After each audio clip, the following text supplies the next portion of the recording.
Halo teman-teman, kembali lagi di podcast Medisco Cochlea Creativity on Communication Help Knowledge Achieve bersama aku Rada. Nah, kangen gak sih sama podcast ini? Harusnya kangen sih, karena kita udah gak ketemu setelah 1 bulan gak podcast nih.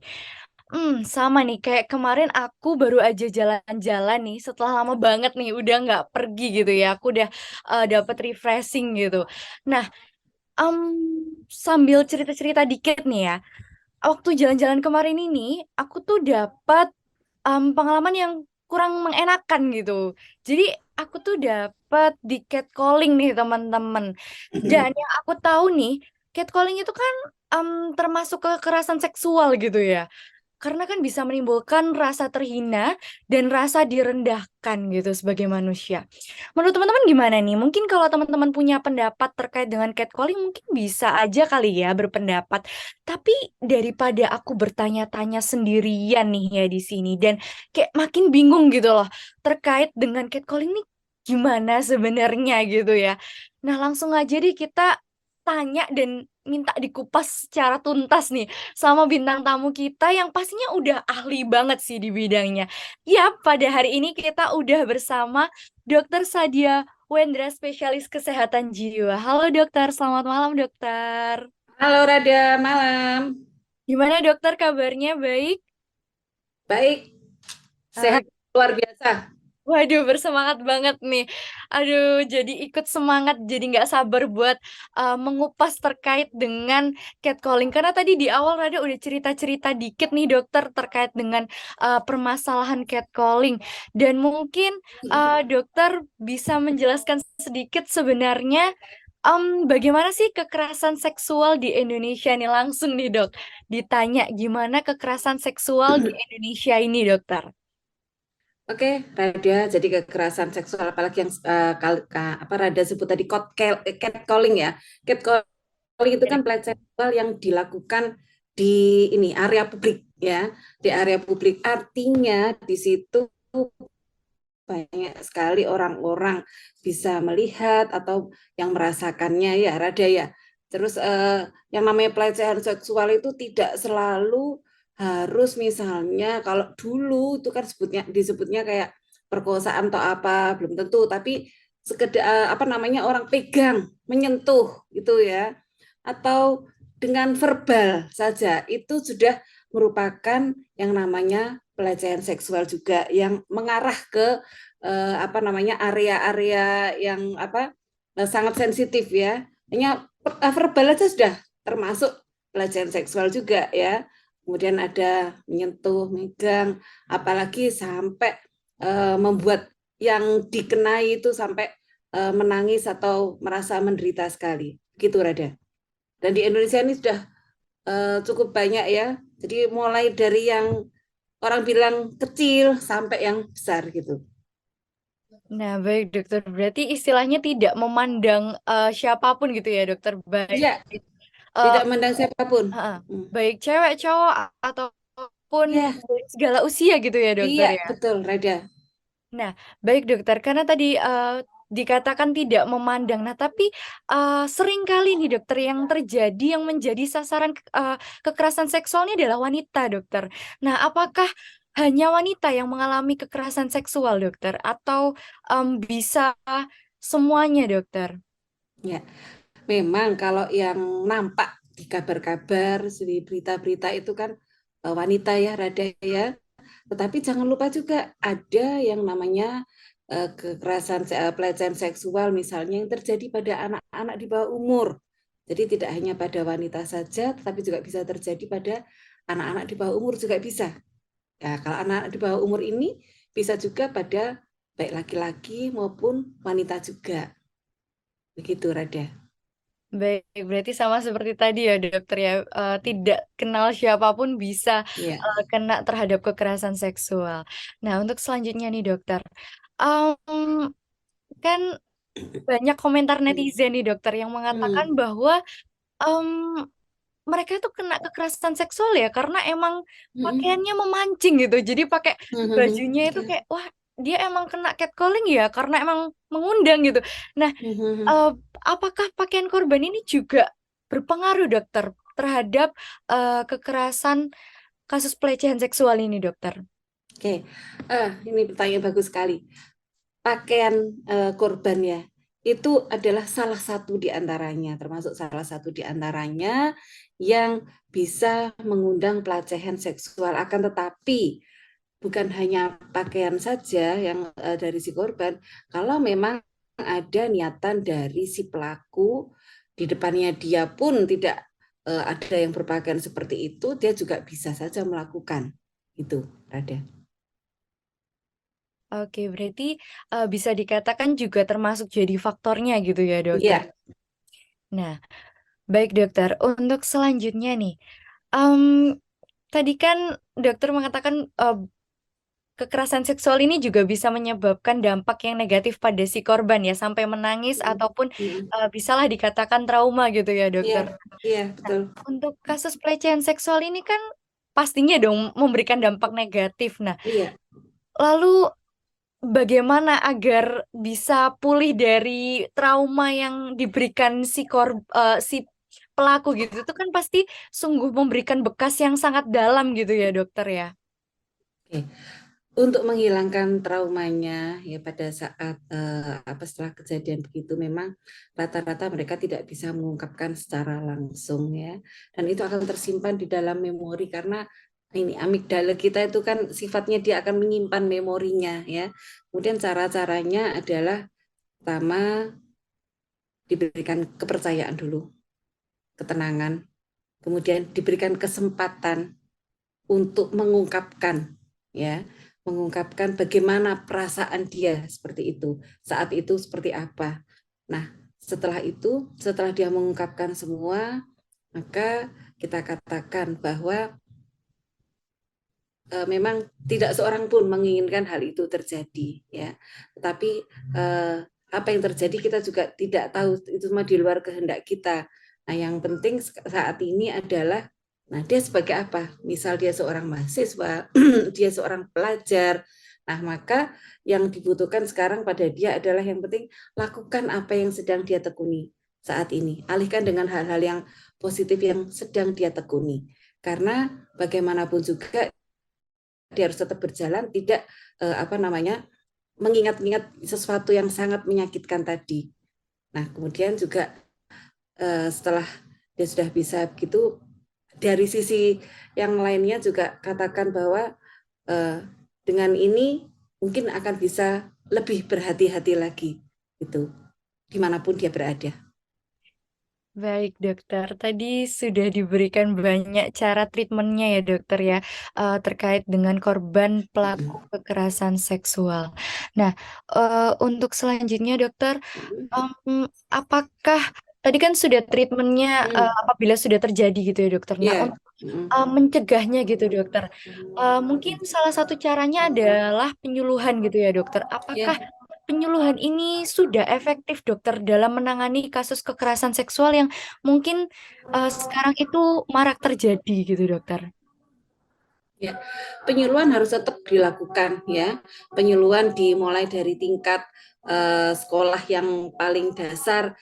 Gunanya penyuluhan ini adalah untuk mengingatkan di manakah bagian-bagian anggota tubuh kita yang harus kita lindungi terhadap orang lain, dan kewaspadaan kita dimanapun berada.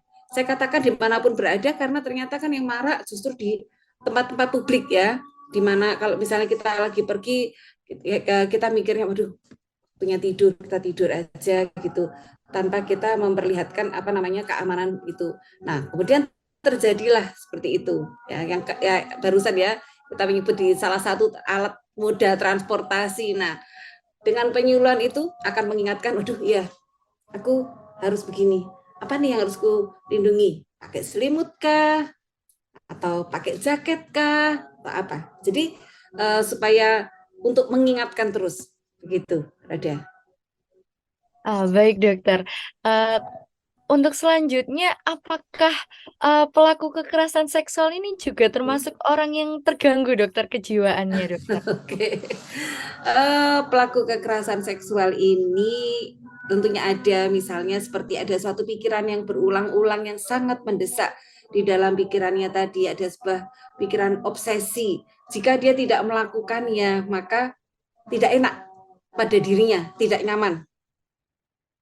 Kadang pada beberapa ada pelaku kekerasan ya yang datang pada saya, dia mengatakan bahwa saya ngerti dok itu salah, tapi kalau nggak saya kerjakan itu nggak enak gitu ya, sebagai kompulsinya. Nah, tentu ada seperti tadi, ada suatu pikiran yang berulang-ulang di dalam pikirannya, kalau nggak dilakukan itu dia nggak enak, nggak nyaman gitu, Rada.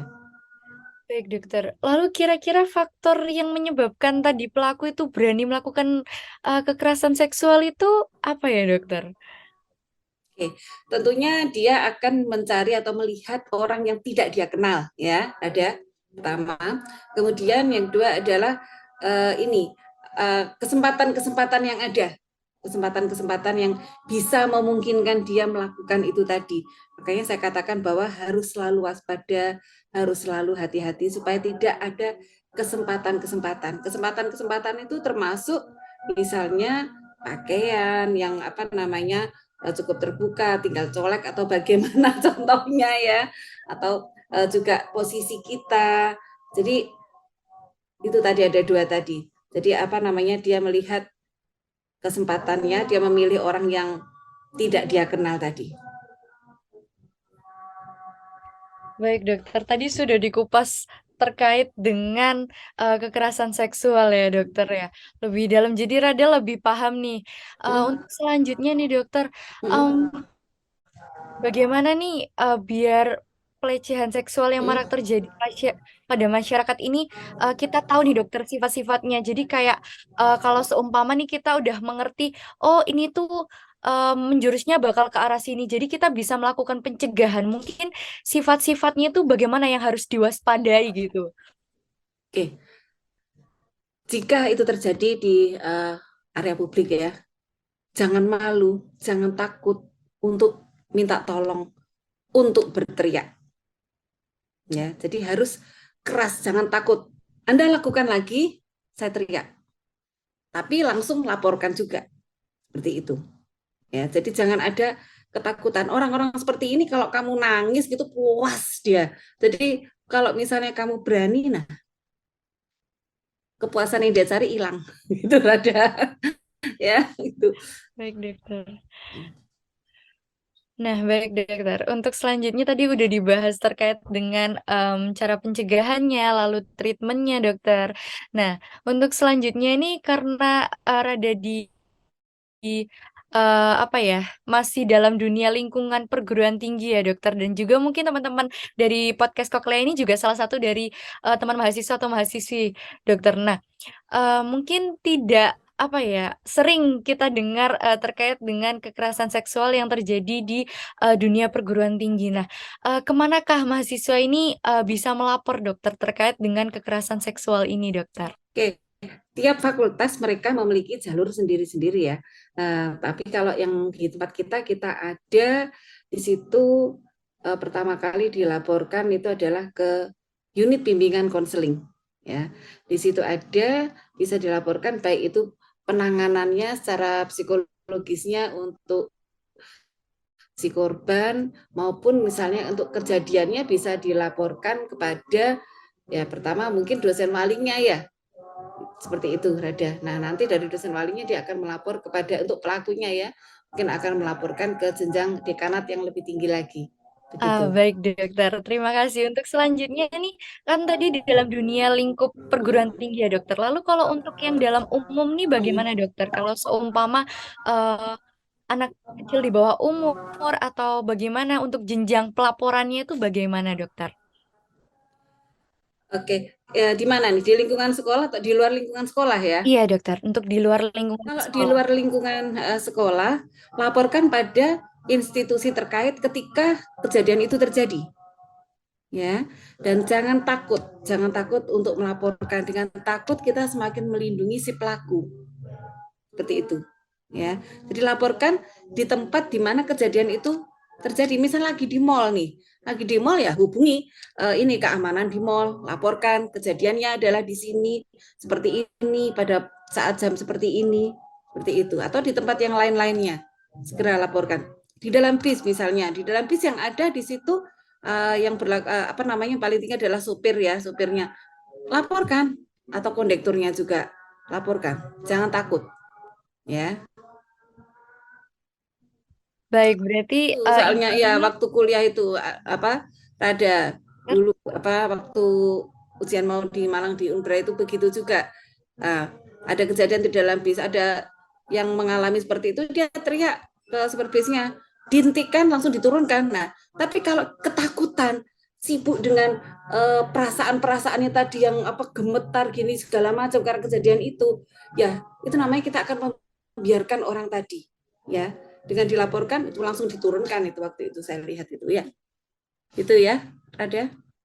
baik dokter, berarti dari diri kita sendiri harus punya keberanian untuk Iya, mengatakan kayak kalau umpama tidak nyaman ya tidak nyaman gitu ya iya, dokter ya. iya, betul, betul.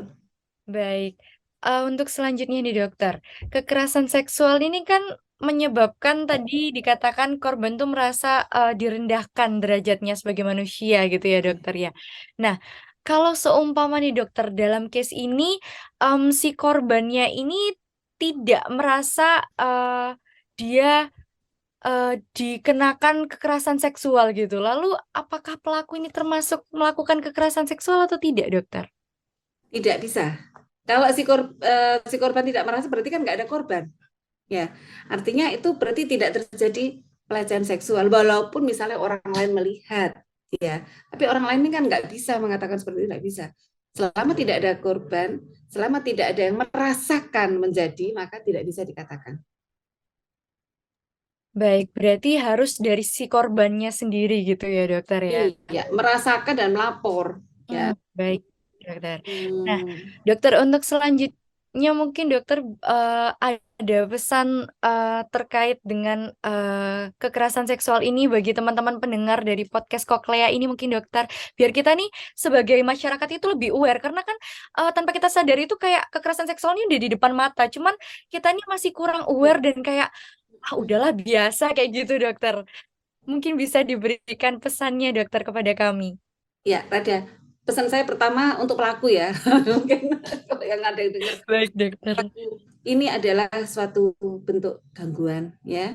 Sebagai untuk pelaku apa demi keamanan bersama. Saya katakan keamanan karena apa yang Anda lakukan itu belum tentu apa namanya tidak berdampak negatif, ya, misal di jalan atau apa begitu ya. Jadi untuk keamanan keselamatan bersama, juga untuk dia supaya dia tidak terkungkung oleh perasaan-perasaan yang seperti itu, maka kalau ada pikiran-pikiran seperti itu segeralah berkonsultasi, ya. Kemudian untuk yang sebagai korbannya, nah, tidak seorang pun menginginkan hal ini terjadi, akan tetapi dinamika kehidupan, perjalanan kehidupan kita akan harus terus berjalan, ya, terus berjalan. Maka alihkan, kalau masih mengingat-ingat atas kejadian itu, alihkan dengan hal-hal yang positif. Isi pikiran-pikiran amigdala kita itu ya, frontal cortex kita itu dengan hal-hal yang positif tadi. Nah, ketika terjadi, jangan takut untuk melaporkan dan berkata tidak, tidak menginginkan ini terjadi, gitu. Ya, walaupun hanya saja biar aja cuman gitu, tidak ada kata-kata cuman, gitu, Rada.